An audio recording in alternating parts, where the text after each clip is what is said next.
Today, we're going to take a little break from the actual conducting part of our broadcasts. But we're going to do something that is almost equally important regarding your burgeoning career as a conductor: getting on and off the stage.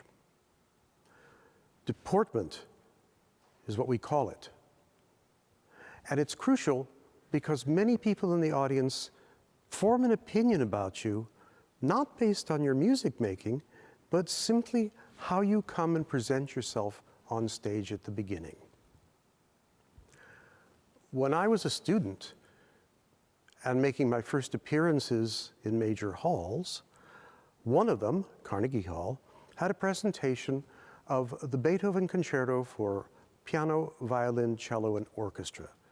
So there were 3 soloists and myself. My mother, who was one of the most distinguished cellists of her time, flew from LA to New York and spent 3 days coaching the 4 of us who were performing, not only in how to play the piece, but how to come off and on stage, how to bow, emphasizing that you couldn't look sloppy, you couldn't be shoddy, and there had to be a degree of elegance to what you do. It's not as easy as you think. Each of us is built a different way, and a bow has to feel natural. Some people take a very low, deep bow.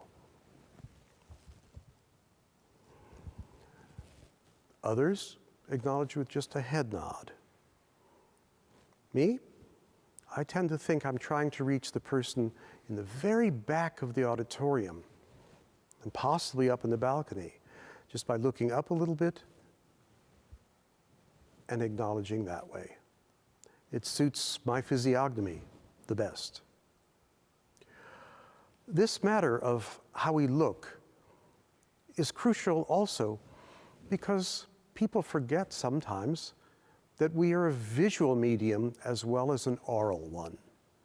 How we look does make a difference. How we dress makes a difference. Everything related to the entire experience of the concert hall is a combination of visual and oral. So here's my protocol. At a concert, obviously I'm going to start from off stage. I'm standing back there. The concertmaster usually comes out, takes his or her position in the first chair, tunes the orchestra. There's a stagehand who opens the door, and out comes the conductor. I try not to walk too briskly nor too slowly, because they can be kind of indicators about how you're feeling about the performance, whether you're anxious about it or casual. So just something like a medium, normal walk. Some orchestras, as the conductor comes out, will automatically rise and take a bow with you. After all, none of us has played one note yet, even though the audience is applauding. So a shared bow makes sense. Other orchestras acknowledge the conductor separately. As for me, if an orchestra does not rise when I come out, I ask them to please stand. And only after I've shaken the hand of the concertmaster do I turn around and take a bow for the audience. Then you have to get the orchestra to sit back down, and you start the piece. The reverse is true upon an exit. The piece is over. The first thing you do is you ask the entire orchestra to rise. You have not turned to the audience yet. You shake the concertmaster's hand. Then you turn and acknowledge the audience and leave the stage. You might be called back 1, 2, 3 times, and there are little minor protocols that are involved, perhaps acknowledging a soloist from within the orchestra or a whole section, and sometimes even the orchestra will refuse to take a bow. That's not because they hate you, it's It's because they think you did a really good job or they respect you. When that occurs, you are free to just turn to the audience, take the bow, but after that, before you go back on the stage, please insist that they come up.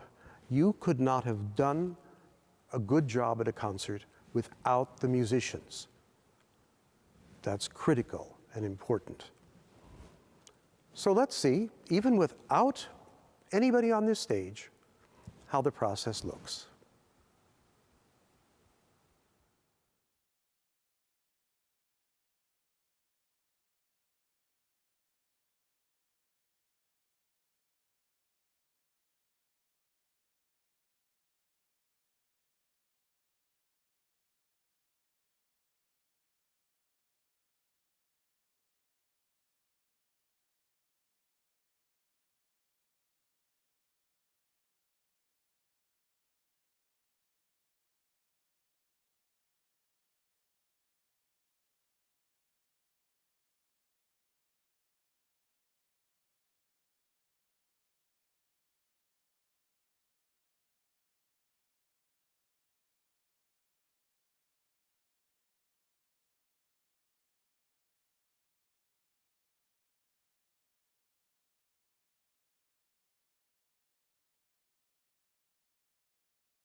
Stage deportment.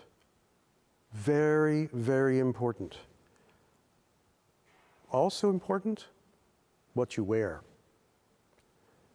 Make sure it fits. And as a conductor, you have to, whether you're wearing a suit, a tuxedo, or tails, you must have them altered for how you conduct. Nobody in real life does anything like this, only us. And so you need to have the proper room, but at the same time make sure the back of the garment lies flat as you're conducting. So that presence of how you conduct, to me, is equally important. If you're wearing a suit or a tux, which requires buttoning, I prefer that you keep it buttoned. Otherwise, your suit is flapping around while you're conducting. Doesn't look so good. One final part of deportment. Please make sure you've used some deodorant, and do not use too much cologne or perfume, especially when you're working with a singer. People would like to remember you for your music making and not how you smell. We'll get back to more conducting technique in our next lesson. But for now, think about who you're going to be and practice those bows in front of a mirror or some friends.